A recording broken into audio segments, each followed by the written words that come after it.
Buenas tardes.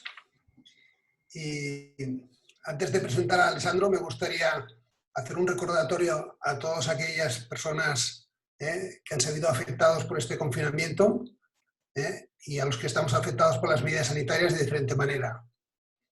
Agradecer a todos por estar aquí. Y estas videoconferencias han hecho más grande nuestra asociación, más unida, más fuerte.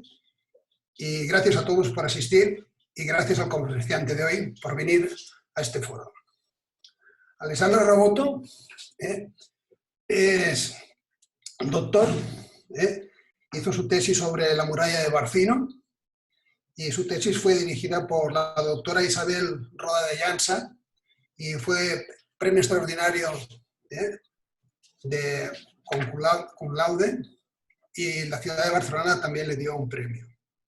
Ha sido profesor asociado de la Universidad Autónoma, es conferenciante de la Delegación de Cataluña y nos ha hecho pues, alguna conferencia y también nos ha hecho alguna visita guiada.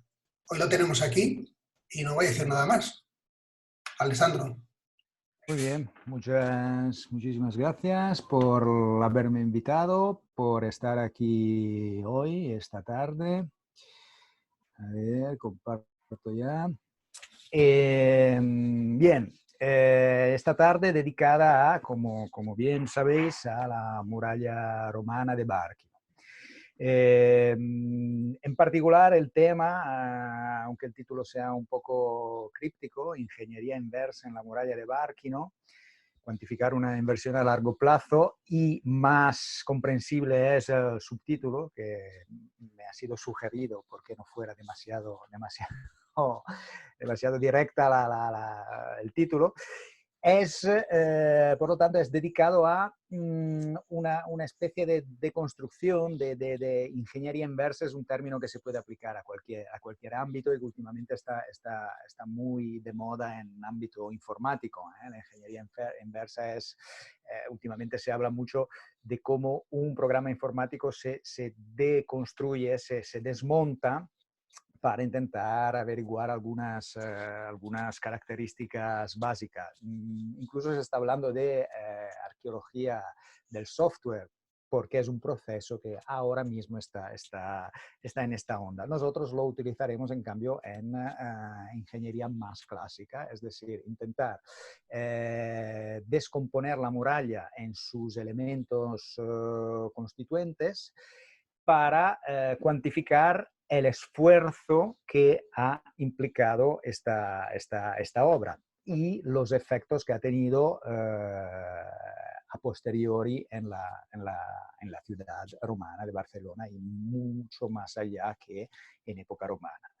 El tema, curiosamente, me ha sido como propuesto o como pedido expresamente por Borja y me ha parecido una idea perfecta, pero yo no recuerdo si en otra conferencia que hicimos yo saqué este tema, porque en realidad es un tema muy, muy nuevo. De hecho, ha dicho Borja que yo he hecho una tesis sobre este argumento, una tesis que ojalá, bueno, que está en proceso de publicación por parte del Museo de Historia de la Ciudad de Barcelona.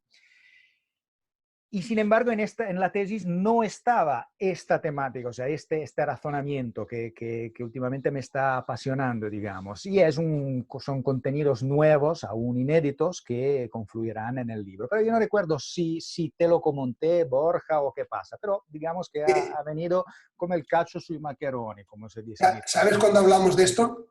Cuando hicimos la visita presencial a la muralla, acabar, estuvimos hablando de esto.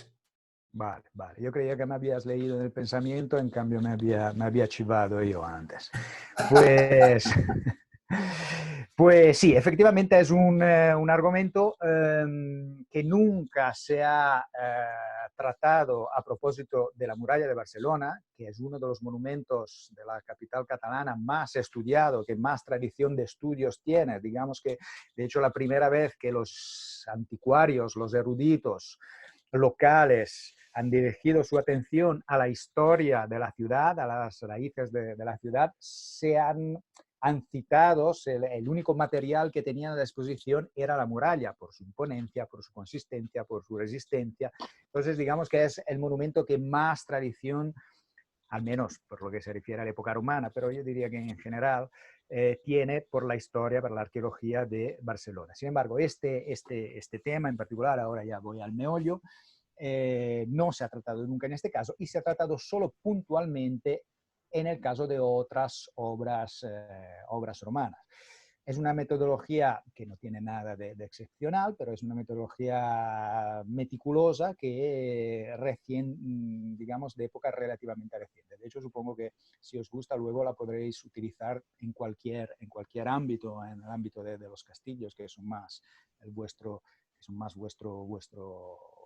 ámbito. Antes de hablar entonces de cuánto ha costado, etcétera, etcétera, hablemos un segundo de qué estamos hablando cuando hablamos de Muralla de Barcelona. Puede que todos la conozcáis, puede que la mayoría de vosotros conozcan Barcelona y en cuanto a expertos de fortificaciones tengáis presente la muralla de Barcelona. Sin embargo, lo digo porque fuera de Cataluña y fuera de España sobre todo, la muralla de Barcelona es una gran desconocida. Y no debería, porque en realidad es un espléndido ejemplo de fortificación romana. Es uno de los mejores de todas las provincias occidentales, que son los que yo conozco mejor, pero en general en todo el mundo romano es un buen ejemplo, sobre todo en su segunda fase, de la cual hablaremos en breve. Pues lo que decía, para contextualizar, hablemos un segundo de en qué consiste la muralla, cuál ha sido su historia. Barcelona es una ciudad que nace más o menos al cambio de era, un poco antes, alrededor del 10, entre el 13 y el 8 antes de Cristo, para aproximar una fecha. Y es una idea de Augusto que en cuanto terminan las guerras cántabras, va a Roma a construir el Arapaquis para celebrar que todo el imperio ahora estaba pacificado, y vuelve enseguida, si no recuerdo mal, entre el 15 y el 13 antes de Cristo, vuelve por su tercera y última vez a España, una provincia con la cual tenía unas relaciones muy estrechas. Los tarraconenses le tenían mucho aprecio. Augusto pasó 2 años en Tarragona, con lo cual Tarragona durante 2 años fue la capital del imperio. Augusto vuelve por tercera y última vez a España para organizar el noroeste peninsular, una vez que toda la provincia tarraconense, que se queda para él, porque es una provincia que ya estaba pacificada, pero ha sido la que más problemas les había dado, pues la reorganiza, la reestructura. Funda, por ejemplo, Kaiser Augusta, desvía la vía Augusta, que era una arteria, una especie de autopista de origen atávica, de origen prerromana, que recorría todo el Mediterráneo, pues la desvía para fundar, además de Kaiser Augusta, para fundar Bárquino. Por una serie de razones básicamente económico-administrativas sobre las cuales ahora no hace falta entrar. Barcelona nace ya con una muralla, es una pequeña joya. Barcelona, muy pequeña, en realidad tenía el papel de gestionar un territorio. Es un experimento, bueno, experimento no, porque los romanos eran los maestros en urbanismo, en construir en cualquier medio, pero digamos que es una pequeña ciudad prototípica. Y en cuanto a ciudad prototípica, nace con su muralla, su templo que se ve desde fuera, etcétera, etcétera, según los cánones más funcionales y más representativos de la época romana. Sabemos incluso quién ha construido la primera muralla, que es Caius Coelius, figlio de Atisius, que era un duoviro, uno de los 2 alcaldes que regían una colonia o un municipio, y dice que construyó, que encargó la construcción de muros, torres y puertas. Sí tenemos tantos detalles administrativos o sobre el papel, aunque sea una piedra, proporcionalmente ne tenemos menos de los restos arqueológicos, porque la primera muralla de Barcelona, si he dicho que la muralla de Barcelona en general es poco conocida, la primera aún menos, o la primera fase aún menos, porque está, digamos, tapada, recubierta por la segunda más monumental, la que tenéis los que conocen Barcelona en la plaza de la Catedral, por ejemplo, con esta torre, que es un poco el objeto principal de la comunicación de hoy, per explicar el cual, sin embargo, tenemos que tener bien claros algunos aspectos, algunos antecedentes. La primera, la ciudad de Barcelona, con su primera muralla, que aquí vemos. ¿Veis la punta de Miratón? Que no sé si la flecha de Miratón, ¿la veis? Vale. Que aquí vemos delineada en un pequeño relieve enfrente del mar. Es una ciudad obviamente a vocación marítima ya desde el comienzo. Pues esta es la muralla cuyos restos son ahora evidenciados en negro. Bueno, restos no, perdonad, restos o reconstrucciones seguras. En algún momento se han llegado a ver estos puntos en negros. Lo otro es hipotético, pero como bien podéis ver es relativamente fácil reconstruirla. Una muralla en forma de octágono irregular, según criterios incluso vitruvianos, tiene un paralelo, una especie de prototipo, esta ciudad, en realidad esta muralla, que es lo que define el perímetro de la ciudad, en una ciudad del norte de Italia que se llama Alba, hoy en día, en aquella época Alba Pompeya. Augusto también construye su muralla y efectivamente responden al mismo patrón. Lo cito porque este patrón, así con ángulos achaflanados, no sé si se dice en castellano o si es un catalanismo, estos ángulos recortados, pues responden, según Vitruvio, a una exigencia poliorcética. Permitían una mayor línea de vigilancia hacia el exterior. Ahora, es un tema interesante sobre el cual pero ahora mismo no vale la pena entrar en detalle. Pero quedémonos con la idea que es un primer aspecto que se puede reconducir a tácticas militares.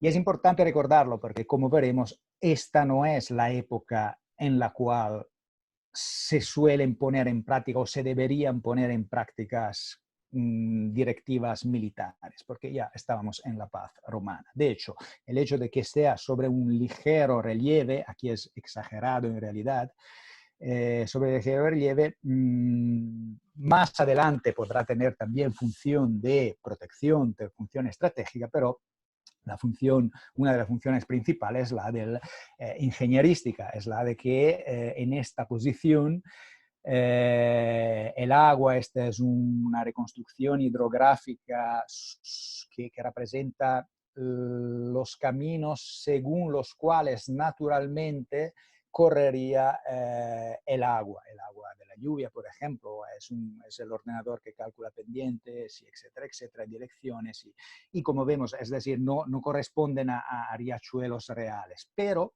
vemos que una muestra del ingenio constructivo de los romanos, vemos que efectivamente donde el ordenador nos dice sobre un modelo del terreno que en realidad es del siglo XIX, pero es lo más próximo que tenemos a lo de la época romana, donde, según el ordenador, correría el agua, rodaría el agua, los romanos efectivamente habían construido colectores, desagües, clavegueras, etcétera.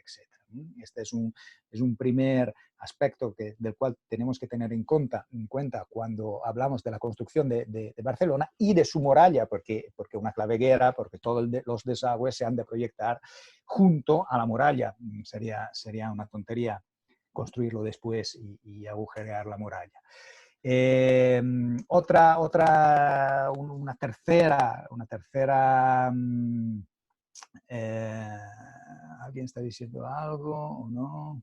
No. Una tercera característica que está en el límite entre lo funcional y lo aprovechable desde el punto de vista táctico es la presencia de fosos, cuyo esquema general no tenemos aún del todo claro, porque como veis están documentados de manera muy fragmentaria.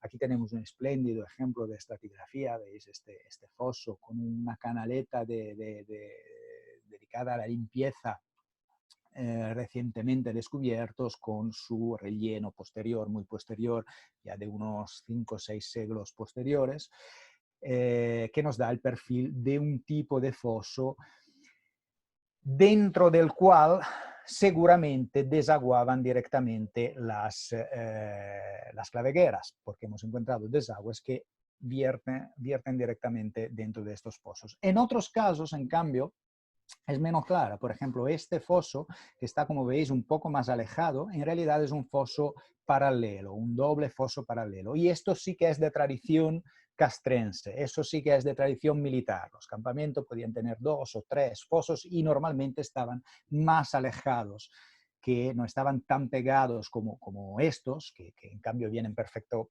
para desaguar dentro, estaban más alejados, estaban a distancia de las armas de disparo, digamos. En fin, es otro enésimo concepto que se podría también relacionar con una función defensiva ya desde la primera muralla, o al menos de un proyecto muy, muy global, muy completo.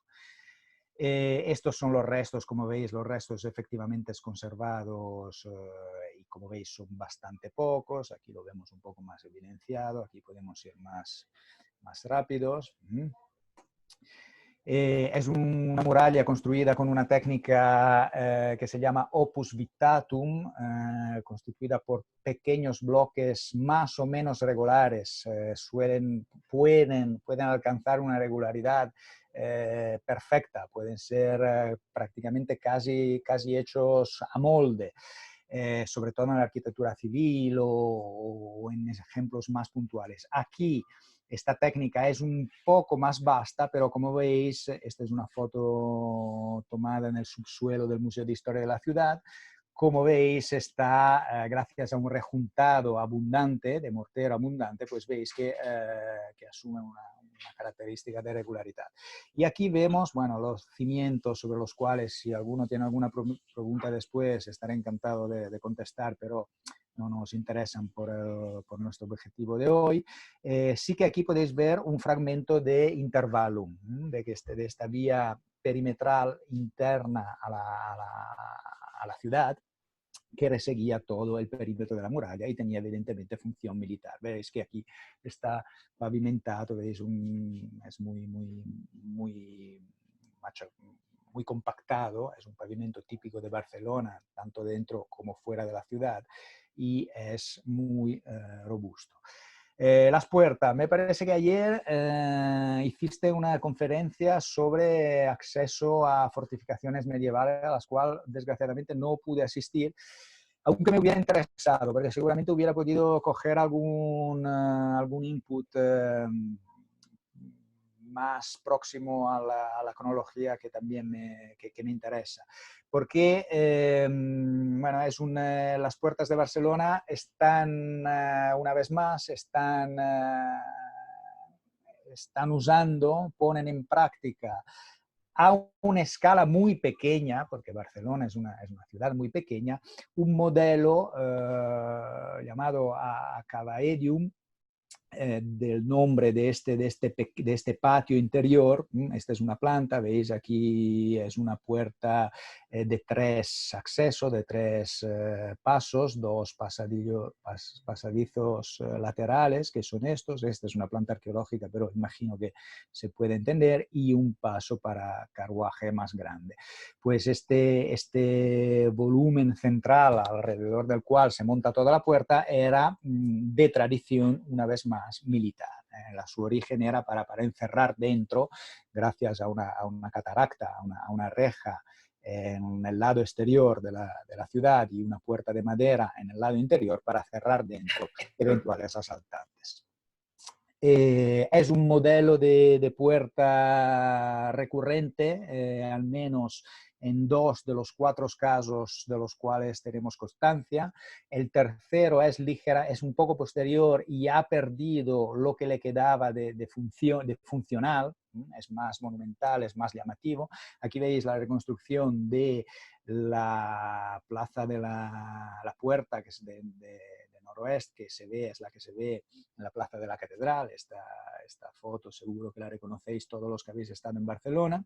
Las torres son posteriores, las torres no son de esta época. Esta es una especie de un tentativo de reconstrucción, como veis, alrededor de este volumen central.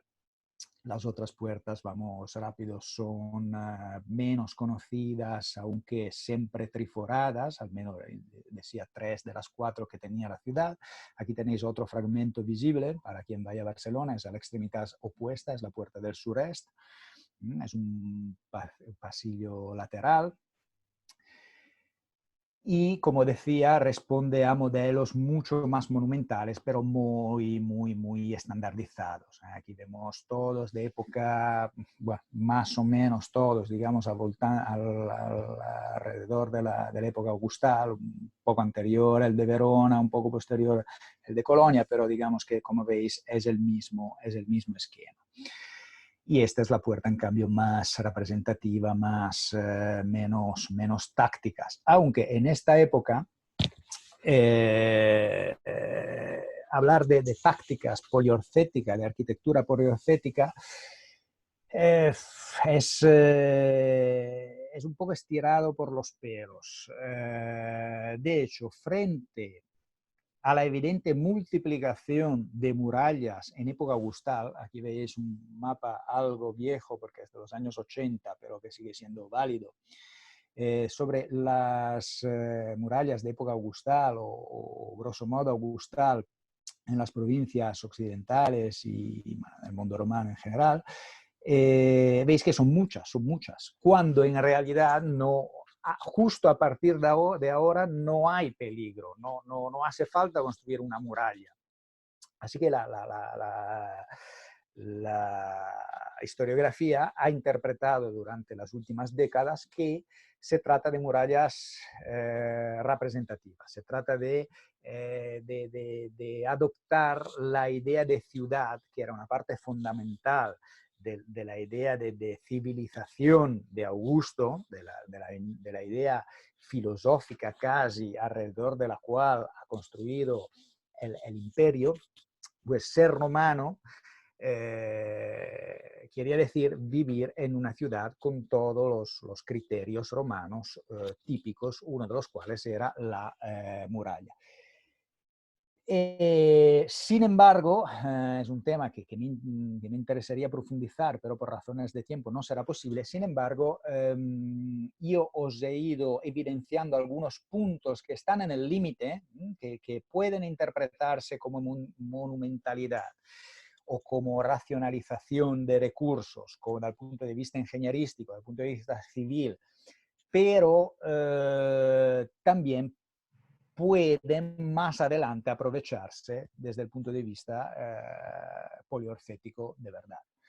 En realidad, la muralla de Barcelona es muy probable, es casi seguro, que al igual que la ciudad de Zaragoza, al igual que el Pont del Diabla, que es un puente a la salida de la Vía Augusta, una vez que ya ha salido del territorio de Barcelona, pues al igual que estas infraestructuras, es muy posible que Barcelona la hayan construidas las mismas legiones que habían combatido en Cantabria. Y entonces, un mínimo de herencia constructiva militar es lógico también reconocerlo. Decía, me interesaría hablar más porque es un problema que no solo afecta a Barcelona, afecta, he dicho, un poco toda la historiografía de toda Europa. Me gustaría hacer ejemplos itálicos, pero no hay tiempo. Vamos a... ahora, todo esto en realidad ha sido una introducción, aunque larga, porque ha durado una media hora. O sea, imaginad lo que os espera. Pero el objeto de esta reconstrucción, de esta cuantificación a la cual es dedicada la conferencia de hoy es la segunda fase de la muralla de Barcelona, la fase bajo imperial, que ya os anticipo que es del siglo III después de Cristo. ¿En qué consiste? Más o menos mantiene, ¿dónde está mi ratón? ¿Dónde está mi ratón? Aquí. Más o menos mantiene la misma forma, el mismo perímetro, como veis. Añaden un pequeño cuerpo saliente aquí.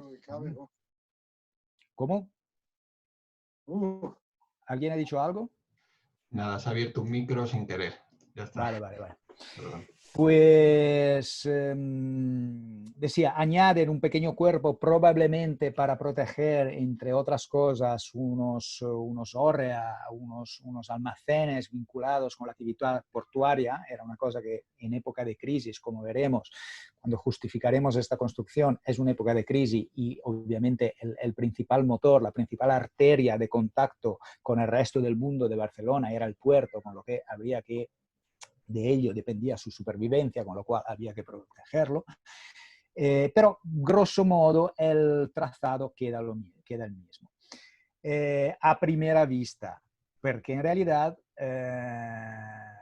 quizás hubiera podido decirlo antes, pero poco después de la construcción de Barcelona, cerrada en un perímetro tan pequeño, estamos hablando de unas 10 hectáreas, si no recuerdo mal, pues Barcelona tiene éxito y empieza a tirar gente, desde el punto de vista demográfico, a crecer. Y empiezan a crecer una serie de barrios extramuros.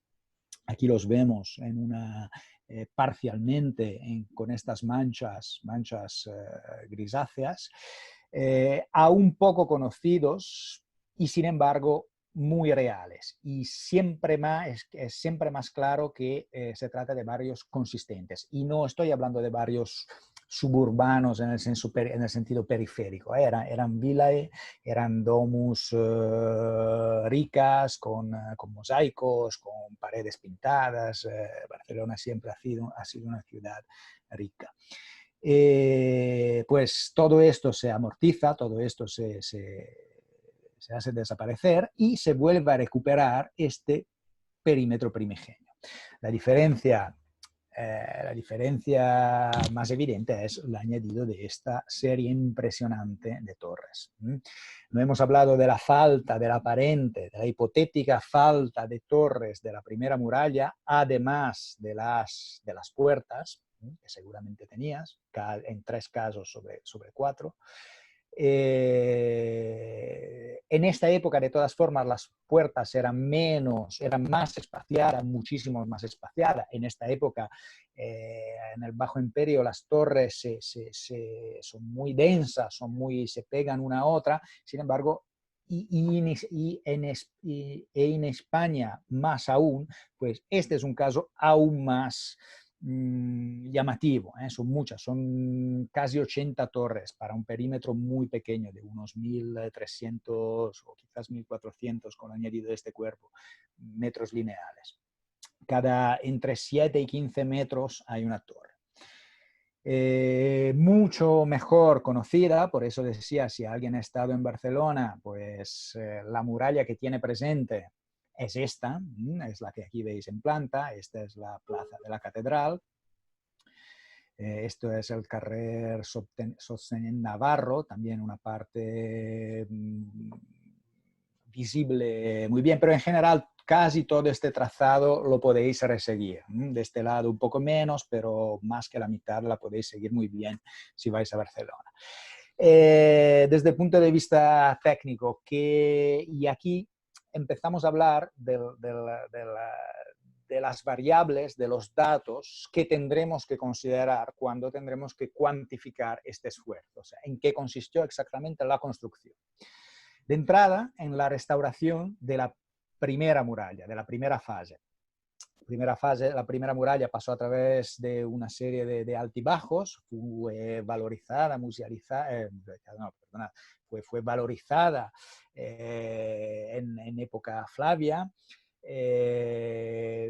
Poco a poco, al menos en algunos sitios, en cambio, sufrió de una falta de manutención. con lo cual en algunos sitios, probablemente muchos, ya había perdido parte de su altura. Entonces, el primer paso, esto vemos un alzado desde la cara interior de la muralla, de la ciudad. Aquí estamos viendo la cara interior de la muralla. Esto también está musealizado, es en un centro cívico que se llama Pati de Llimona, os lo aconsejo, el acceso es libre y es muy instructivo. Pues vemos que estas piedras grandes aquí esquematizadas en este alzado, de las cuales aquí tenemos una foto de ejemplo, pues permiten reconstruir la parte que faltaba de muralla. Esta técnica se llama opus africanum y consiste, probablemente ya los conozcáis, pero consiste en un alternar paños de paramento en opus vitatum, como los que ya eran característicos de la muralla, y estas cadenas verticales. La parte más gruesa de la intervención era obviamente el añadido de estas numerosas torres que aquí vemos en una reconstrucción antigua y no del todo correcta, pero vaya, que tal pego que podemos continuar usando, y el despeje de toda la parte antistante a la muralla. Aquí, donde veis en esta foto, este pavimento perfectamente nivelado, es donde antes estaba este suburbio. Aquí había, justo en este punto había una casa, por ejemplo. En una excavación que se hizo en 2013 se pudo documentar. Se desmontaron no solo las construcciones, sino también las necrópolis. Todas las necrópolis que salían desde de las puertas de Barcelona y normalmente caracterizadas por una arquitectura monumental, pues se aprovecharon en la parte baja de la muralla y en los cubos de las torres construida con una técnica que se llama opus quadratum, que son estos bloques isódomos o dispuestos en obra isódomo o pseudoisódoma, gran bloques perfectamente trabajados. Todo material reaprovechado de estas necrópolis.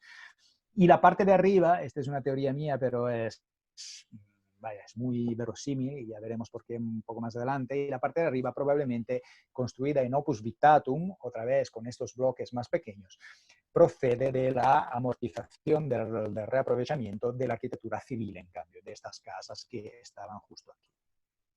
Estas son las torres, hoy las veis muy restauradas porque a partir de los años 50, Adolfo Florensa, un arquitecto estrella de Barcelona en estos años, no solo arquitecto, se encargó de gran parte de la reconstrucción y sin embargo fue una reconstrucción fiel.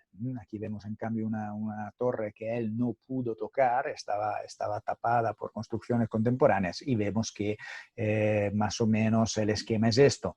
Esta parte que tenemos aquí, que está señalando la flecha de mi ratón, es un añadido. Tenemos que imaginar el dibujo de antes, según el cual habría 2 ventanas en la frente al primer piso, 2 ventanas en la frente al segundo piso, una ventana al primer piso lateral, una puerta, que es la parte que aquí no se ve, que comunicaba con el paso de ronda, y cosa rara, no sé, y diremos de aquí a un segundo el segundo piso, las características que tiene.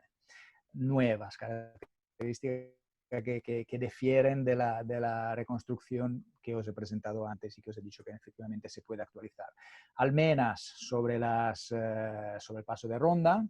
Aquí vemos la reconstrucción, la evidenciación de un par de ejemplos. Almenas, como se ha sabido en época relativamente reciente, en el coronamiento de las torres. Aquí, si pudierais ver una foto más ampliada, aunque se percibe, veríais este cambio de paramento evidenciado aquí en punteado, que es un poco la sobrposición de las fases contemporáneas de la transformación de estas almenas en un terrado. Y decía, respecto a esta construcción que nos presenta dos ventanas laterales al segundo piso, podemos añadir que en la parte posterior prevén una ventana al segundo piso y una puerta que aquí apenas se ve al primer piso. Esto para acceder al primer piso de la torre y la segunda ventana para controlar el interior de la ciudad. Pero la cosa curiosa es que en estas aberturas, en estos huecos que antes se creían ser lógicamente ventanas porque están encima del paso de ronda, pero al segundo piso, pues se está revelando siempre que yo sepa que en realidad hay una puerta. Es una puerta retocada, veis este corte de aquí más escuadrado, es posterior, pero si veis aquí este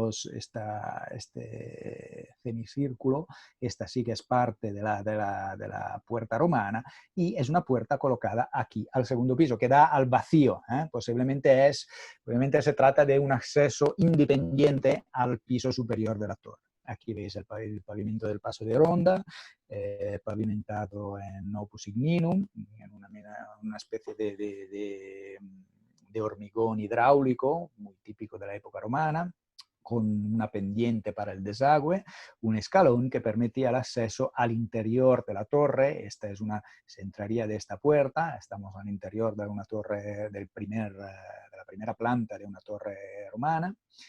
Esta es la ventana del primer piso lateral, no sé si me podéis seguir un poco, ese es para daros una idea. El segundo piso de las ventanas de las torres también está dando sorpresas, porque a diferencia del piso bajo, del piso inferior, perdonad, pues las jambas de las ventanas, tanto las laterales en mayor mesura como las frontales, están ligeramente torcidas. No se trata de aspilleras, no son, aunque las frontales de alguna manera tengan esta forma de aspillera, en realidad no lo son del todo. Su función probablemente es optimizar el ángulo de vigilancia y además, en el caso de las laterales, racionalizarlo para no apuntar directamente a la torre de al lado. Os he dicho que las torres eran muy cerca una de otra, con lo que una ventana que mirara directamente enfrente de la otra torre no serviría a gran cosa. Entonces, cuando adopta esta solución es para mejorar el ángulo de visual. Y como veis, además, se reduce los ángulos ciegos, que en esta imagen están representados por estos triángulos en rojo, y aquí veis que con la versión mejorada de la torre, que no es una solución que se adopta en todas las torres. Ahora el misterio está porque en algunos casos sí, en algunos casos no. Donde se aplica, como veis, que mejora la vigilancia, la cobertura, etcétera, etcétera. Una explicación podría ser que estas son las torres donde van las balistaes, que son unas máquinas de guerras defensivas. Bueno, seguro que lo sabéis, mejor que yo probablemente. Son máquinas de guerra que necesitan de personal entrenado para la manutención, para el funcionamiento, y que no podían ser en cada torre. Debían ser en sitios estratégicos. Posiblemente en estas torres hubieran balistas, porque con esta solución de una única posición se puede disparar por todas las aberturas. Es una interpretación, como os he dicho, es un tema relativamente nuevo. Las puertas, la puerta del noroeste, esta de la plaza de la catedral, de la cual hemos hablado antes, era pequeña, pero ya se había montado en plan militar, hemos dicho. Este es el funcionamiento, se podía aprovechar. Así que lo único, además, estaba dotada de 2 cuerpos de guardias a los lados. Así que lo único que le hacen es añadirle 2 torres, esta con una forma un poco rara porque por aquí entraba el acueducto o los acueductos, pero 2 torres tendencialmente semicirculares para protegerlo ulteriormente, pero no se cambia el esquema. Y a diferencia de muchísimos otros ejemplos donde se adaptan puertas anteriores, no se reducen las luces, no se tapian pasadizos laterales o alguna solución así de compromiso. Esto porque Barcelona ya tenía una puerta tan pequeña que era inútil, que no hacía falta reducirla más para que fuera funcional. Este es un alzado de una de las dos torres que hemos visto ahora, de la puerta, y aquí me ligo a lo que os había anticipado, mi teoría según la cual toda la muralla está hecha de material reaprovechado, no solo los cubos y la parte maciza, como siempre se ha sabido, y es evidente porque está lleno de piezas con inscripciones, con esculturas funerarias, pero también la parte en alzado, este opus victatum, que es característico, repito, del urbanismo extramuros, pues yo creo que es el que se ha utilizado. Es difícil demostrarlo, sin embargo, en una cornisa, por ejemplo, en esta cornisa de aquí, se ha podido mostrear unas piezas, y estas son piezas que se usan exclusivamente en la arquitectura termal.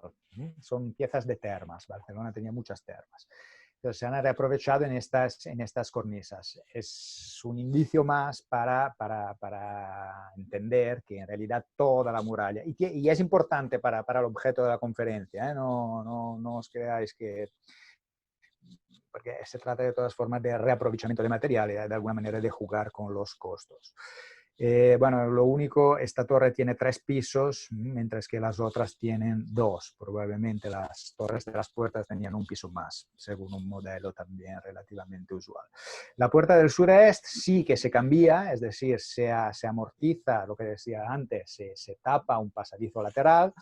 En realidad, en este caso, no era solo para hacerla mayormente defendible, sino es porque aquí tocaba este saliente, que os he dicho que es la única modificación al trazado original, y justo para ponerlo en práctica tienen que quitar toda una parte de muralla y desmontar esta torre de la puerta y remontarla aquí. Además, aprovechan para restringir el paso, que en una época de crisis viene siempre bien. La época es esta, esos son materiales que proceden de las fases constructivas de la muralla. La cerámica, que en arqueología es uno de los elementos más útiles, nos está indicando que está construida a finales del siglo, en la segunda mitad del siglo III.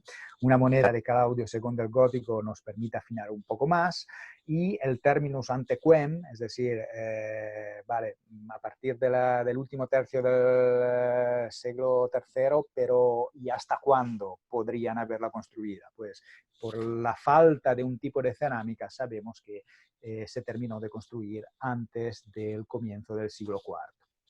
Y esta es una época muy de crisis. Una época muy de crisis porque es la época de las invasiones germánicas. Al menos la historiografía está evaluando la posibilidad de 2 oleadas de invasiones. La segunda del 270 es menos segura. La primera, alrededor del 260, probablemente 264 o alguna cosa así, pues sí que es segura. Nos lo testimonian las fuentes. A ver si puedo quitar esto que me está tapando la vista.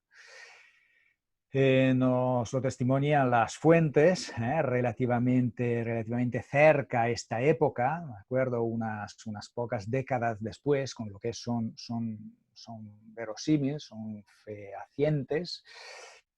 Y aparte, las fuentes un poco posteriores no solo nos informan de esta razzia, de esta incursión, sino que también añaden detalles sobre el hecho de que habrían conquistado Tarragona, en particular habrían afectado el puerto, donde habían robado una flota y con la cual se habrían o ido a África o habían estado unos años más por ahí pirateando con estos barcos las costas hispánicas. Y es un dato más porque efectivamente en Tarragona, desde el punto de vista arqueológico, tenemos ejemplos de destrucción en la zona del puerto también, exactamente coincidente con los que dice la fuente. Estos puntitos son los tesoros monetarios, todos cronológicamente es muy parecidos que se ponen en relación con esta época de crisis. La gente tesauriza, no sé cómo se dice en castellano, las monedas y efectivamente tienen como una especie de trazado hacia Barcelona, hacia Cataluña. Veis aquí, este es de la Narbonense, pero está saliendo hacia Cataluña este punteados de tesoros monetarios. Ahora bien, hemos hablado de la... ¿Por qué no me cambio de imagen? Hemos hablado de en qué consiste la muralla. Ahora, el objetivo es saber cuánto ha costado según qué métrica y según qué valores, ya veremos. Se trata justamente de hacer este experimento de ejercicio de ingeniería inversa, de deconstruir todo lo que hemos visto hasta ahora. Y de construir toda la muralla y dar y atribuir a cada parte del trabajo, a cada material, un valor. ¿Cómo hacemos para esta equivalencia? Pues afortunadamente en el siglo XIX aún se publicaban, aún se escribían acuradísimos manuales por parte de ingenieros básicamente para hacer presupuestos, para calcular costes de obras. Estamos en el siglo XIX, que es el ejemplo que he usado yo, pero es el que usan casi todos los que se dedican a este tipo de construcción. Es de un italiano, Giovanni Pegoretti, está publicado en 2 volúmenes, el primero en 1862, el otro en 1864, si no me equivoco. Es decir,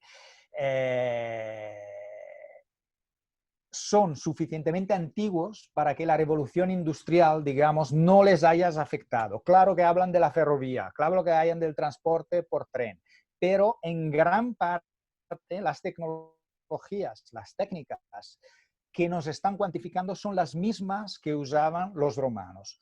Por ejemplo, esta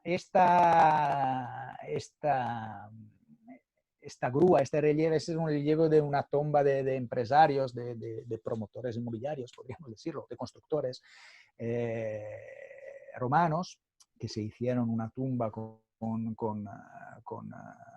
tumba familiar con relieves de mucho precio y se representan a sí mismos en su propia actividad, en la actividad de construcción. Y veis esta máquina, esta grúa que funciona, veis, que, bueno, no sé si la conocéis o no, en el ámbito romano es muy sonada, porque sí, porque es un ejemplo tan majestuoso que es muy conocido, pero funciona un poco como en plan hámster, ¿no? Veis, esta es una rueda con una escalera interna y aquí hay gente, operario, a veces esclavos, esto es otro tema, que con fuerza muscular la hacen girar y con engranajes y árganos y poleas, etcétera, etcétera, permiten levantar pesos muy, muy, muy consistentes. ¿Por qué os la cito? Porque Pegoretti, este ingeniero de antes, aún se refiere a estas máquinas, las llamas grúas francesas. En Francia tuvieron mucho uso. Ya había otros métodos, ya por ejemplo, ya había dinamita en la época de Pegoretti. Y aún así él no solo te calcula cuánto se tarda a deshacer una piedra o a cavar una mina con dinamita, sino también cuánto se tarda a despedazar la piedra con medios manuales. Con lo que son todas cosas que nos vienen de perla. Aquí veis, por ejemplo, un ejemplo de andamios. Esto me interesaba porque también he calculado los andamios y como veis son andamios iguales a los que tenemos ahora, con la diferencia que en época romana, no, perdonad, con la diferencia que Pegoretti, si no recuerdo mal, aconseja, ¿cómo era el tema? Aconseja desmontar los pisos inferiores a medida que se suba para ahorrarse material, digamos. Ahora no me acuerdo si esto lo dijo Pegoretti o lo dijeron los romanos, para deciros que la técnica coincide. Entonces, ¿cómo procedemos? Bueno, supongo que ya veis, me voy a alargar un pelín más. Intenté reducirlo, pero me voy a alargar un pelín más, ¿vale? No mucho. Ya estamos en la recta final. ¿Os va bien? Sí, sí, perfecto. Adelante. Vale. Pues entonces, paso 1, tener a disposición este manual para hacer un presupuesto de la muralla. Paso 2, saber en qué consiste la muralla a nivel de materiales. Y aquí veis descompuestos y cuantificados en metros cúbicos o en toneladas, porque Pegoretti, sus cálculos, sus fórmulas los aplicas a veces con volumen y a veces con peso. Ahora, ¿cómo vamos deprisa? No entraré en el detalle de cómo se han calculado estos valores, pero son, digamos, en todo un proceso relativamente especulativo, porque como veréis, como podéis imaginar y como veréis, gran parte de este cálculo es una aproximación, pues la reconstrucción de la cantidad de materiales es, digamos, en lo más fiable que tengo. Se hace sobre paños documentados perfectamente y se multiplica por la extensión de la muralla, con pesos específicos de cada material, y etcétera, etcétera. Aquí veis, he construido el hormigón, el Opus Caementicium, cuántos metros cúbicos, cuántos pesaba, el mortero, tanto el que se usa para las juntas como el que se usa para este hormigón, para este Opus Caementicium, la piedra no trabajada que se usa tanto en el, bueno, aquí no, aquí he calculado las piedras que hacen parte del hormigón, una vez más. Tanto en la obra nueva como en la restauración de las cuales os he hablado antes. Esto fuera. Después, piedra trabajada reutilizada, el Opus Vitatum, etcétera, etcétera. El Opus Quadratum, que son esos bloques grandes, etcétera, etcétera, e incluso la madera necesaria para estos andamios que hemos visto representados en un sepulcro en época romana. Este es un ejemplo de la tabla, en realidad son más páginas, son unas decenas de páginas, pero este es un ejemplo de la puesta en práctica de estos cálculos. ¡Ay, que se me está yendo! De estos cálculos. Esto es el ejemplo, por ejemplo, no sé, miramos esto, de la distribución del material dentro de la obra, que también hay que calcular. Es uno de los, os he dicho, vale, es muy especulativo este razonamiento. Se trata de acercarse, no nos dará un resultado unívoco. Sin embargo, por ejemplo, hay que contemplar también dentro de una obra cuánto viaja el material, esas piedras, cuántas las tienen que mover y cómo se puede hacer. Mientras que es fácil cuantificar las cantidades, la distancia es más difícil. Pues es algo del cual estoy bastante orgulloso, porque resulta que en este material reaprovechado en la muralla bajo imperial se han encontrado dos fragmentos de la misma estatua. Reutilizado en dos torres alejadas una de otra, con lo que no es ni de lejos una solución definitiva, pero al menos podemos hipotetizar que la mitad, hipotetizando un centro de distribución equidistante entre estas dos torres, que me parece las torres están distantes más que 200 metros, pues como que al menos hubieran tenido un recorrido de 100 metros las piezas dentro de la obra. Esto es solo para dar un ejemplo del nivel de detalle de estos cálculos. Luego, no sé, cuánto se tarda en extraer la arena para hacer el mortero, cuánto se tarda en mezclarla. Todo eso, ¿en qué lo calculamos? Claro, no en moneda. Bueno, llegaremos a calcularla en moneda si quisiéramos, pero de momento Pegoretti nos permite calcularlo en hora hombre. Es decir, cuánto tardaría un hombre o dos o tres o cuando hagan falta para esta tarea en particular para llevar a cabo esta tarea sobre esta cantidad de material. ¿Cuántas horas da? Al final, nuestro objetivo es saber si la muralla la hubiera construida una sola persona, cuántas horas hubiera tardado. Y los resultados son aquí. Veis que son en horas, son 7 millones, casi 7 millones y medio de horas de trabajo, que corresponden a tantos días, a 360 y pico mil días, más un 10% de supervisión también contemplada en el Tratado de Pegoretti. Ya me doy cuenta que pueda parecer, y soy el primero que he dicho que es una aproximación, pero fiaos que era un especialista, era el mayor especialista de esta época para este tipo de cálculos. Con lo que, efectivamente, si él dice 10% de supervisión y lo comparamos con presupuestos actuales, pues tenía razón. Vale la pena tener en cuenta estos cálculos.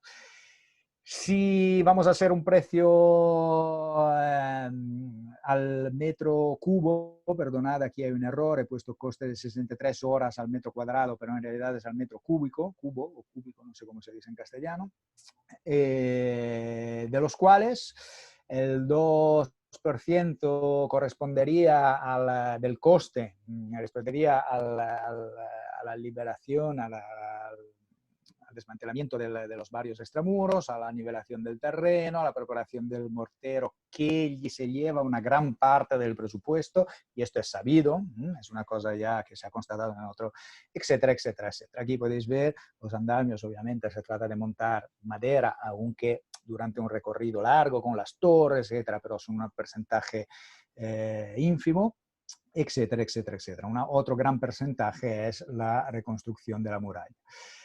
Algunos datos comparativos. Con estos 63 horas para construir un metro cubo de muralla, no construir todos los trabajos previos y etcétera, etcétera, pero es lo que nos costaría.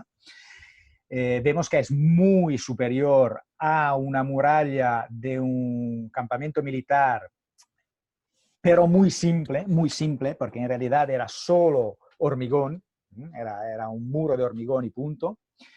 Efectivamente sigue siendo más caro que murallas ya imponentes como las de Aquileia, parecido a las murallas republicanas de Roma y muy inferior, por ejemplo, o inferior al Panteón de Roma. Todos estos son ejemplos en los cuales, aparte de los de la muralla republicana, que se ha usado otro método, un método más basado en las fuentes escritas, porque por Roma disponemos de ello, los otros son aplicando la misma técnica y el mismo tratado de Pegoretti que he usado yo. Entonces nos dan un poco una idea.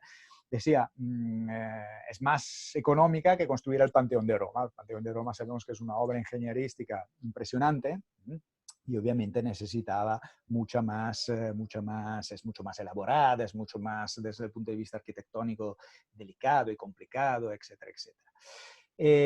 Bien, esto es el coste en horas. Hemos visto ¿cuánto dijimos? Una especie de $500,000 de horas o alguna cosa así. Pues resulta que podemos incluso transferirla a otras unidades de medidas. Por ejemplo, al modius castrensis, que es una especie de, que en realidad es una cantidad de medida de alimenticia, gracias a la cual, pero podemos comparar cualquier obra con otros costes del Imperio Romano. Por ejemplo, sabemos que las termas de Caracalas costaron 11 millones respecto a las 200.000 modi castrenses que costó la muralla de Barcelona. En el siglo III después de Cristo, las 33 legiones más todo el aparato defensivo de la ciudad, de la capital, costaban 40 millones al año.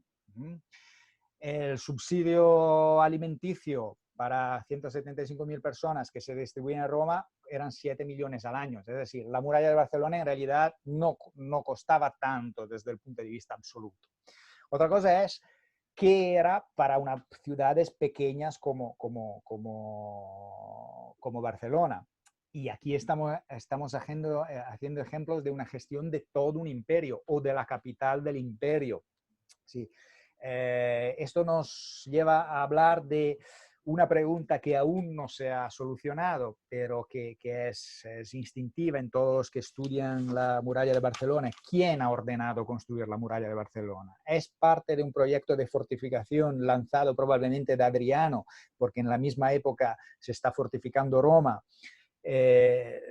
o es una iniciativa puntual, colonial. Bueno, eso sí que no nos dará tiempo, pero claro, tenemos que ver si esta aparente poco coste para Barcelona sería asumible, o tuvo que recurrir a la ayuda de alguien.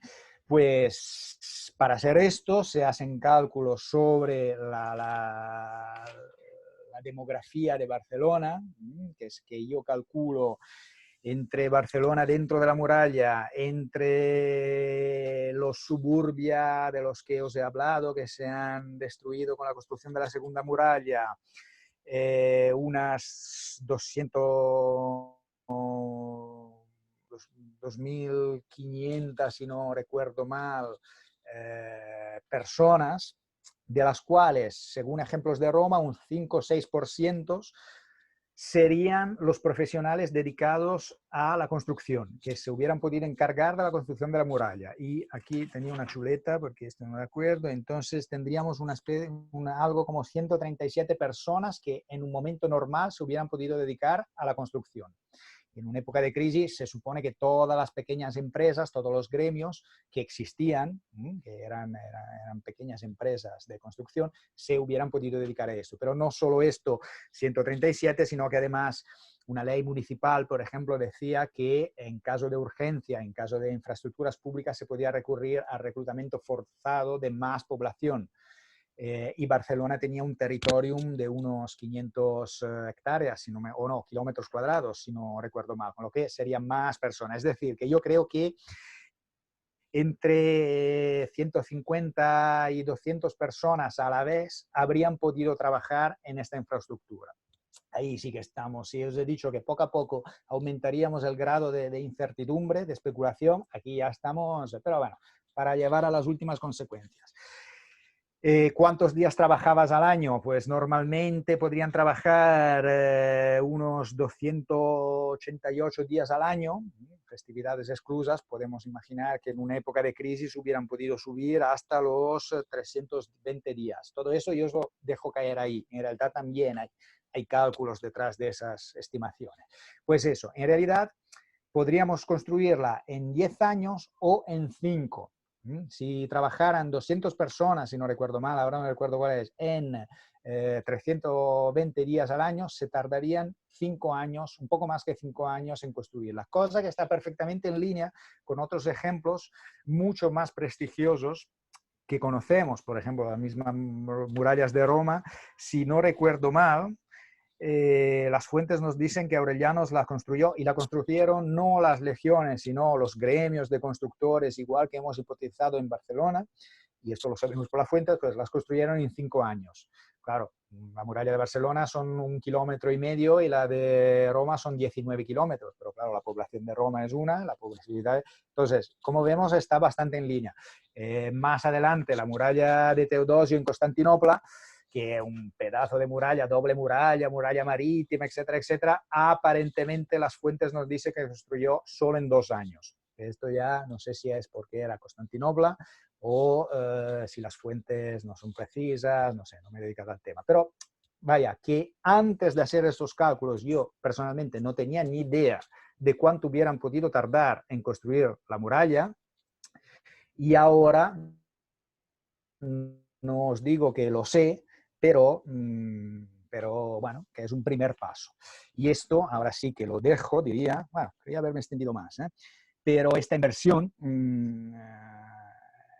valió la pena, sí, valió la pena seguramente, porque la muralla de Barcelona dura muchísimo más que el siglo III, hasta el siglo X aún está en funciones, con muy pocas modificaciones, aunque este es un ámbito al cual la investigación se tiene que dirigir, porque hasta ahora no se ha considerado, y sin embargo en 700 años de historia probablemente hay más modificaciones de las que yo tengo catalogadas.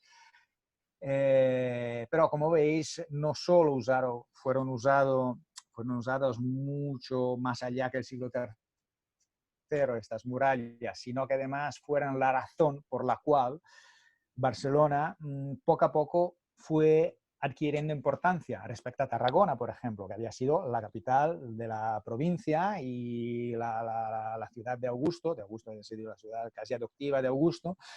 Pues Tarragona la saquean, se recupera, pero Barcelona no la saquean y se fortifica, y además es la razón por la cual todos los que tuvieran problemas en este imperio que se estaba desmembrando o que ya se había desmembrado ya en época visigótica, es la razón por la cual diferentes personajes importantes, a empezar del usurpador Máximo, que incluso encuña moneda en Barcelona, y después los visigodos, cualquiera que estuviera fugándose de alguna autoridad, de algún problema y haya cruzado los Pirineos, entraba en Barcelona. Y claro, que los visigodos traigan su religión, su obispado, su corte regal a Barcelona es algo que, quieras o no, influye. Tanto que en el siglo VI, por ejemplo, Barcelona está recaudando los impuestos de toda Cataluña, de Tarragona, de Égara, de Gerona, de todo. Allí, digamos que es difícil decir si esta inversión que han hecho ha determinado que Barcelona haya pasado por una fase de la antigüedad tardía y por todo el medioevo en forma, pero todos estamos relativamente de acuerdo en decir que fue uno de las razones principales. La identidad de Barcelona en el alto medioevo, en plena época medieval, aún gira alrededor de la muralla, sobre la cual el obispo y los condes construyen su residencia, sus palacios, etcétera, etcétera. Pero digamos que la muralla sigue importante durante muchos siglos. Como vemos aquí, no le han faltado tampoco las ocasiones de actuar como muralla, aunque nosotros sepamos casi solo las que en realidad ha perdido, como la última de Almanzor. Pero en realidad continuó a funcionar como muralla durante mucho tiempo. Yo diría que con esto he terminado. Siento por lo que me haya pasado. Y nada, ahora no sé, supongo que los organizadores pueden abrir turno de preguntas o no sé. Sí, antes de nada voy a habilitar a todo el mundo para darte un aplauso. Un segundo, a ver si puedo. Aquí. Un fuerte aplauso para Alessandro. Peligroso, porque al final te pueden decir, si tienes burocracia, entonces ¿qué? Eurico. Muchas gracias. Voy a silenciar A ponerle un poquito el orden. Muchas gracias. Yo, como siempre, aprovecho, ya que soy el que llevo el botón y el clic, para felicitarte, agradecerte la conferencia. Se ve la profundidad del trabajo que hay detrás de tu conferencia, sobre todo los que nos dedicamos al tema arqueológico. Vemos que detrás hay un estudio postprocesual de todo lo que lleva a una muralla. Muchas veces nos quedamos en elementos básicos, y lo que ha explicado un poco Alessandro es un poco más allá, es qué, cómo y quién interviene y cómo interviene, y algo que en diferentes líneas estamos haciendo. Yo, por mi lado, quería hacer dos preguntas, una quizá un poco ingenua, y es el tema de, en cuanto a la muralla de Barcelona, que aparece en esa fisonomía tan, como tú has dicho, tan rectangular y con esas esquinas achaflanadas. Preguntarte, es una duda que tengo yo desde siempre, sobre todo a partir, ya sabéis todos, que en las monedas fundacionales aparece esa yunta fundacional en la que supuestamente hay unos aurigas que son los que llevan, o así aparece en el símbolo de las monedas de las ciudades, aparece haciendo el foso. ¿Hasta qué punto, o el límite de esa ciudad, de Sequivitas, hasta qué punto esto es real de alguna forma, o se ha descubierto, ya sea en Barcelona o en otras ciudades, Es una pregunta un poco fuera de tu línea, de tu... No, que va, que va, que va, que va. A ver, no sé si me he entendido bien del todo porque me he distraído porque me están saliendo chats a mano derecha y Sí. no sé cómo quitarlo. Espera un poco, cerrar. A ver, si desaparezco es que cerrar el chat, he cerrado todo. No, bien, ha ido bien. Perdonad. Tu pregunta es si arqueológicamente, ¿cómo llevamos el tema de los fosos en ámbitos, en contextos urbanos, en contextos fortificados? Más que otra O no? Más vinculado a si realmente existía una delimitación inicial de las murallas romanas, como así nos ponen la Junta romana esa, o si eso existía a nivel de... Bien, arqueológicamente yo no conozco ningún caso Bueno, de hecho, ahora yo diría que arqueológicamente es casi imposible demostrar algo así. Es algo que te dicen las fuentes y ahora te digo una paréntesis muy básica de lo que dicen las fuentes y la leyenda de la fundación de Roma, o si no, no se me ocurre cómo... Claro, las cronologías que te permiten diferenciar la delimitación de un perímetro desde la construcción, pues en arqueología no son tan, no se pueden afinar tanto.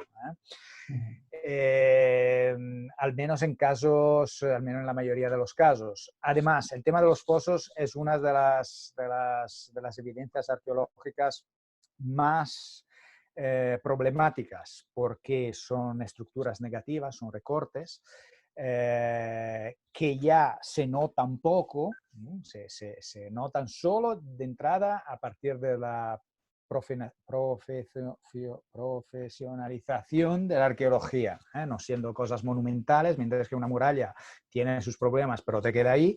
Los fosos o los excavas y los sabes ver como arqueólogos o han desaparecido. Y aún así, tratándose de un simple recorte y normalmente de dimensiones muy grandes, pues es difícil interpretarlo. En arqueología urbana normalmente excavas trocitos muy pequeños. Entonces, relacionar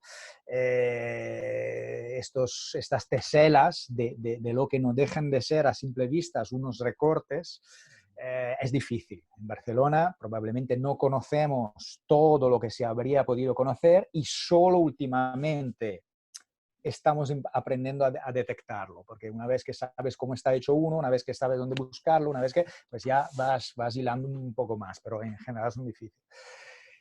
Y siempre, de todas formas, la cronología son muy difíciles. Yo qué sé, conozco ejemplos no de foso, pero por ejemplo, en una ciudad que se llamaba en época romana Augusta Bagiennorum, en el Piemonte, cerca de la Alba que os he citado antes, bueno, claramente se ha delimitado el perímetro antes de construirla.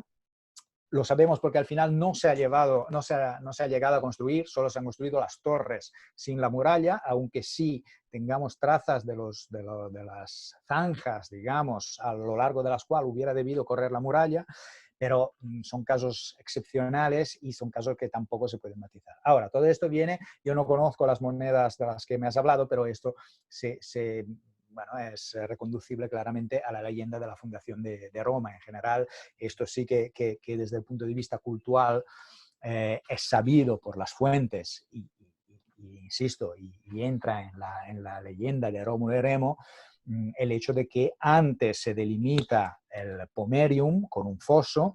De hecho, se amontona la tierra que se ha excavado del foso y se acumula al interior en lo que viene a ser un esbozo de muralla con foso. Y bueno, es un ritual, esta línea nadie la podía atravesar, por eso la leyenda de la fundación de Roma termina tan mal,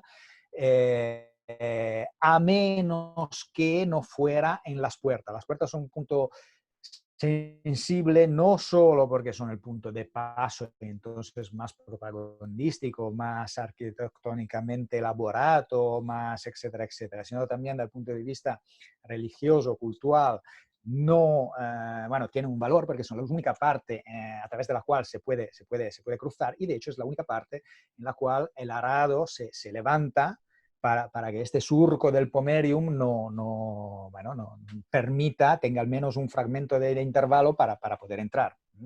Pero volviendo a tu pregunta, si fuera siempre puesto en práctica, pues no lo sé, no lo sé. Según las fuentes, sí. Pero arqueológicamente yo no se me ocurre ningún caso en que se haya podido relacionar este aspecto. Vale, A lo mejor existe, a lo mejor existe, no. Sí. Sí, no, era una curiosidad. Y luego la otra pregunta que tenía es, entonces, por lo que he entendido, la inscripción que nos has puesto al principio, esa es la fundacional de Barcelona, o sea que como nos está pasando en todo, es todo augusteo, ¿no?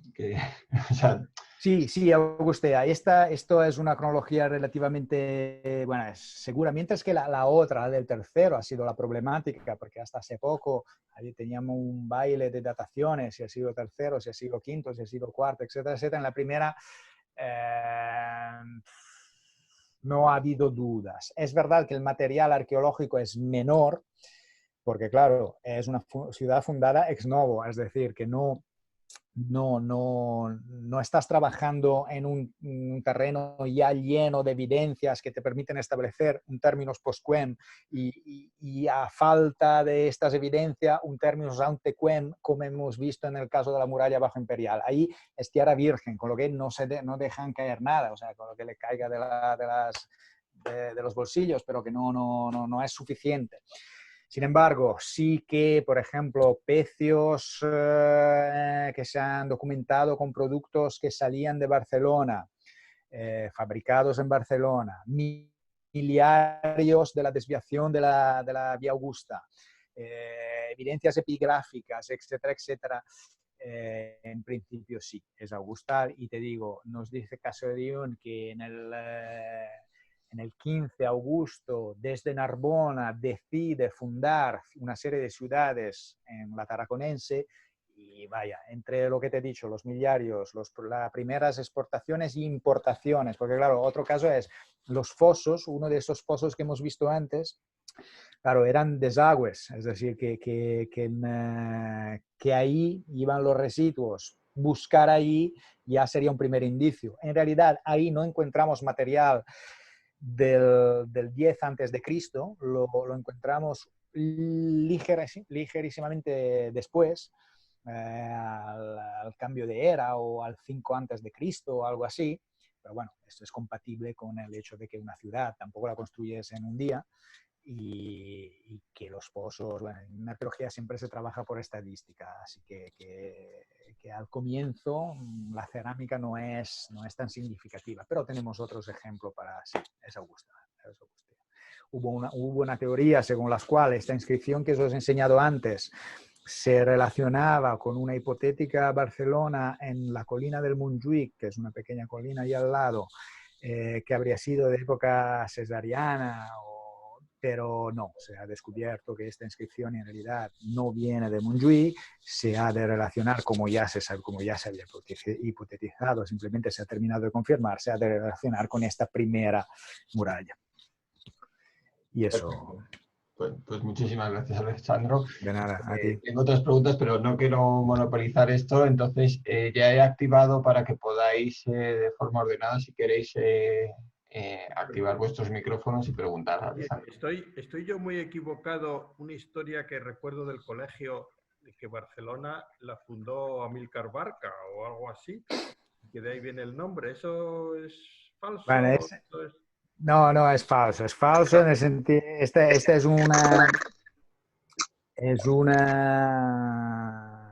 era una interpretación que ha durado muchísimo. El origen cartaginés de Barcelona ha durado hasta bien entrado el siglo XIX. En la época dorada del estudio de la muralla, donde se han hecho avances increíbles, gran parte de los esfuerzos han sido dirigidos en dilucidar la cuestión de la fundación. Esto era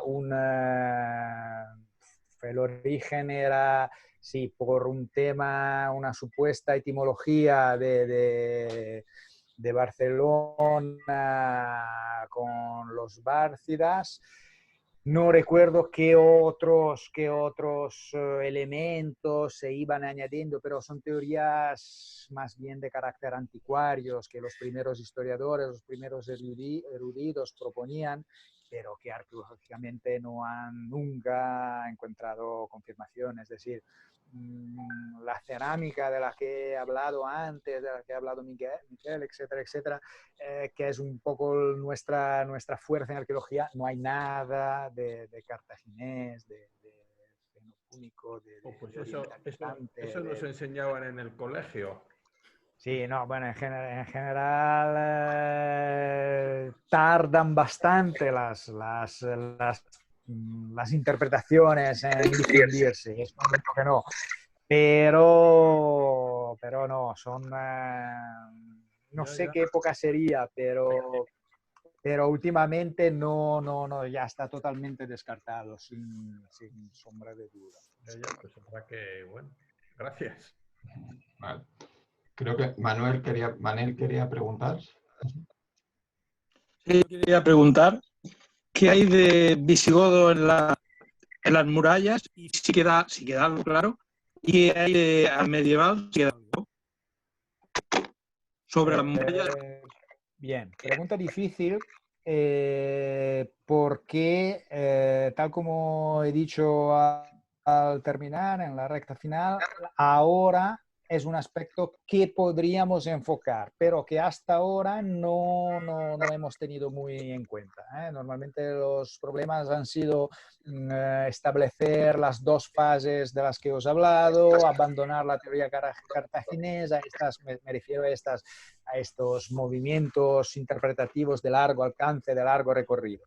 Y entonces nunca nadie, hasta hace poco no sabíamos ni siquiera si la muralla era del siglo V, que hubiera ya podido ser de la antigüedad tardana. Hasta hace poco no era la prioridad. Ahora, es un tema al cual a mí me gustaría dedicarme y acabo de mover los primeros pasos. Seguramente no hay nada de, o al menos, seguramente no. Aparentemente no hay nada de muy llamativo. Aparentemente en el siglo V, por ejemplo, se sigue utilizando el intervalum, esta vía perimetral, se sigue pavimentando, se sigue manteniendo, se siguen arreglando las clavegueras que les pasan por debajo, etcétera, etcétera.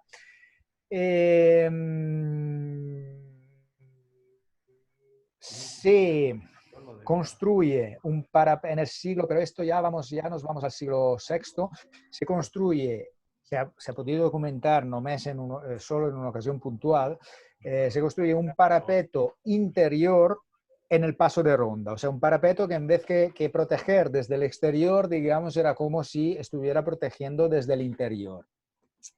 Sería muy sugestivo, sería muy interesante, sería muy bonito comprobarlo, incluso extender esta consideración, interpretarla como una de verdad, como una reforma de la tarda antigüedad, de la antigüedad tardana, y ponerla en relación con la llegada de los visigodos, que aparentemente se llevaban muy bien, de la primera llegada y la permanencia sucesiva, estos acontecimientos movidos del siglo V, VI. Sería interesante porque, claro, los visigodos, por ejemplo, entran en una ciudad romana aún y aparentemente se llevaron bien con la población romanizada, pero, hombre, construimos un parapeto por si acaso, para controlar también el interior de la ciudad, cosa que en principio ya estaba previsto. En general, todas las murallas tienen un método para controlar también el interior, pero quizás esto podría ser como un potenciamiento, pero es muy hipotético. Después, ¿qué hacen? Sí, en el siglo V, no, en el siglo VI desmontan un cuerpo de guardia que existía al lado que hoy en día, cuyo resto hoy en día se aprecian en el subsuelo del Museo de Historia de la Ciudad. Lo desmontan y construye uno nuevo. Otro ejemplo, otro síntoma de que sí, la muralla se sigue utilizando y en mínima medida actualizando. aunque tampoco es nada de radical. Y qué más, no sé. Y luego en época medieval, pero esto en época ya medieval llena, esto yo ya no lo controlo mucho. Bueno, perdona, parte del intervalum también se valoriza, se transforma un poco a nivel, se le construye un edificio, un palacio alrededor, o se usa como patio militar, siempre en la antigüedad tardana. En época medieval no lo conozco muy bien, pero en principio el obispo se construye, por ejemplo, se agencia una de las puertas. En general se comienza a privatizar, digamos, la muralla. Pero las modificaciones desde el punto de vista arquitectónico, te digo la verdad, no son muy conocidas. Solo te digo los 3 ejemplos que hemos hecho: un poco de manutención, una reforma de un cuerpo de guardia, quizás la erección de un parapeto. El tapiado también estaría bien. En el siglo V también hubo otra época en la cual Barcelona podría haber sido objeto de incursiones y se asiste al tapiado del último pasillo lateral que quedaba en la Puerta del Mar. O sea, en este caso sí que ya os he dicho que el tapiado de pasillos en general se suele poner en relación con épocas de crisis para proteger mejor. Y también sería coherente con la dinámica histórica. Pero es todo muy importante. Vale. ¿Tienes alguna pregunta más, Manuel? ¿Sí? ¿Está bien? Vale. Quiero preguntar una cosa. Ay, se me ha parado. Sí, no te hemos entendido, Manuel. Digo que luego quiero hablar contigo, por favor, Miguel. Ah, vale, perfecto, conmigo. Estupendo, vale. Perdona, Miguel, que Borja ha tenido que excusarse porque, bueno, dice, no ha podido despedirse hasta el final, pero me ha dejado una consulta que dice que si podías hablar de la arqueología de la zona del Subteniente Navarro, si puedes facilitar el nombre y contacto de los arqueólogos de esa zona. Sí. También quería recordar el fantástico artículo que escribiste el año pasado en nuestra revista Castellum sobre la muralla de Barcelona y emplazarte para el año próximo tener otro artículo tuyo.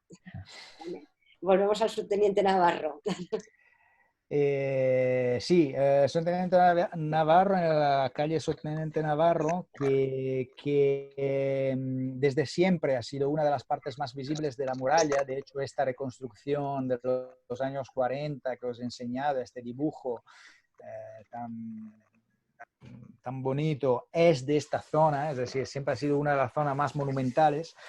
En los años de 2011 a 2014, 15 o quizás un poco después, y ahora no recuerdo exactamente los extremos, fue objeto de una excavación que, a diferencia de la mayoría de las excavaciones de Barcelona, no era excavación, no era arqueología preventiva, no era motivado de ninguna intervención urbanística, sino que era casi de investigación. Se aprovechó para valorizar la zona, incluso se construyó después un parque para una escuela pública del lado, se cuidó, se restauró la muralla, etcétera, etcétera. Pero fue de verdad una excavación con mucho carácter de investigación.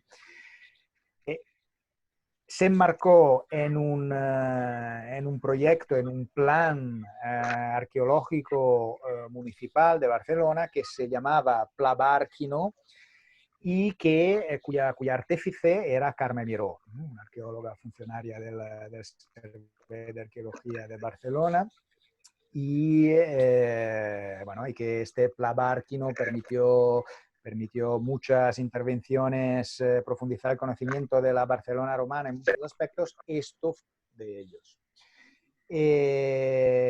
Así que Carme Miró seguramente fue la responsable de esta excavación que desde el punto de vista práctico fue llevada por un arqueólogo amigo, además de compañero de trabajo, que se llama Jordi Ramos, un arqueólogo muy válido. Y yo creo que ambos estarán muy disponibles en proporción o material o colaboración. Desde el punto de vista arqueológico de los resultados, pues la excavación permitió confirmar la cronología, permitió descubrir por primera o casi primera vez desde el punto de vista arqueológico este suburbium del cual os he hablado, porque antes se había ya excavado, pero quizás no con el detalle, con la atención como en este caso. Y el foso también, una buena parte de la dinámica de amortización del foso se pudo demostrar en esta ocasión. En fin, fue una excavación muy interesante. Muchas gracias. Vale, pues muchas gracias también. Alessandro, tenemos una pregunta en el chat.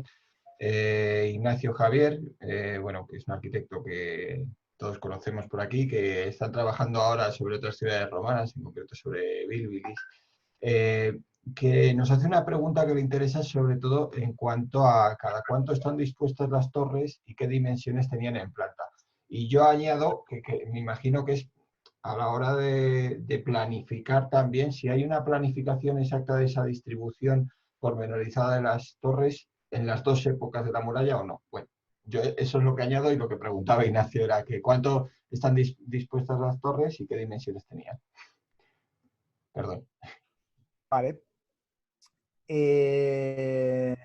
A ver, las torres distanciadas están distanciadas, no tienen una distancia fija, cambia en cada caso.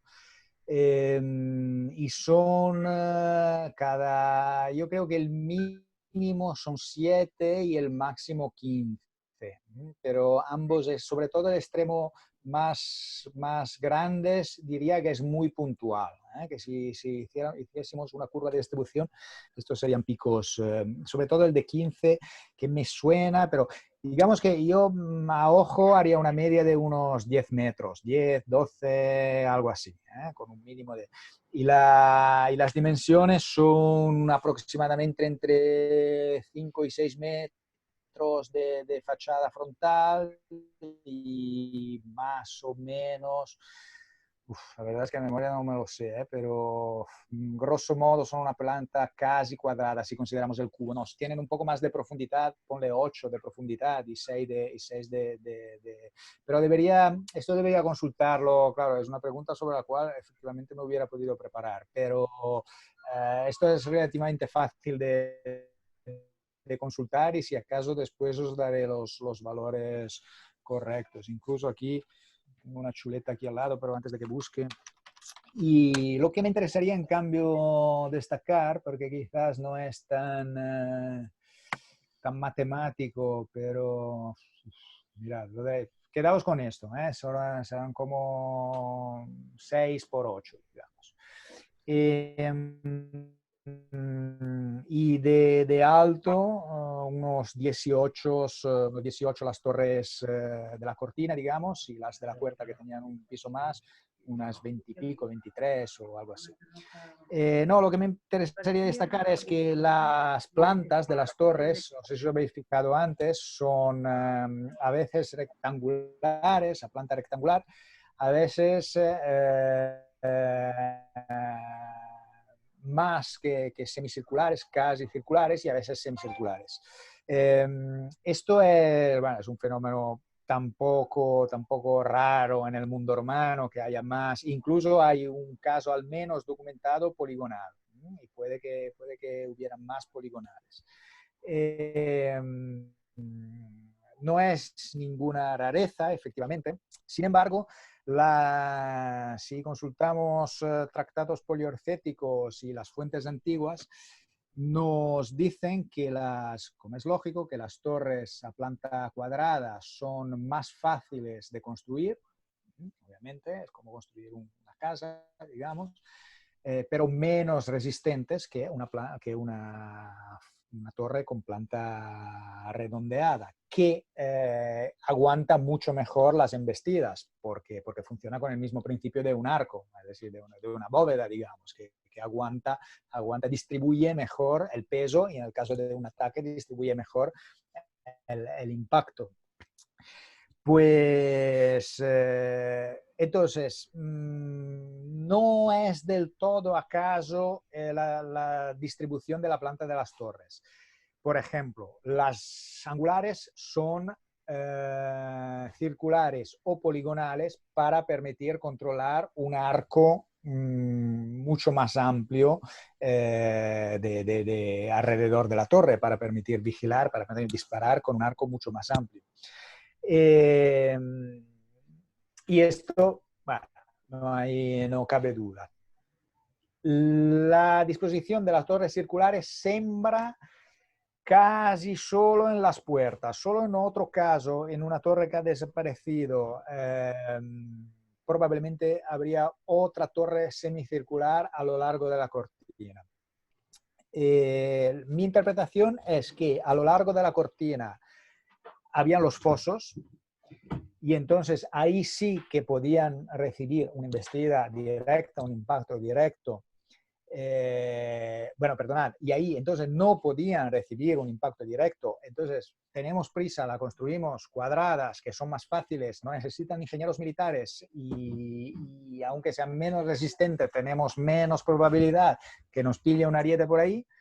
Y en cambio las de las puertas son redondas porque ahí sí que se podía acceder, siempre por el tema de que las puertas, desde un punto de vista funcional, no solo simbólico, son la entrada preferida a cualquier ciudad.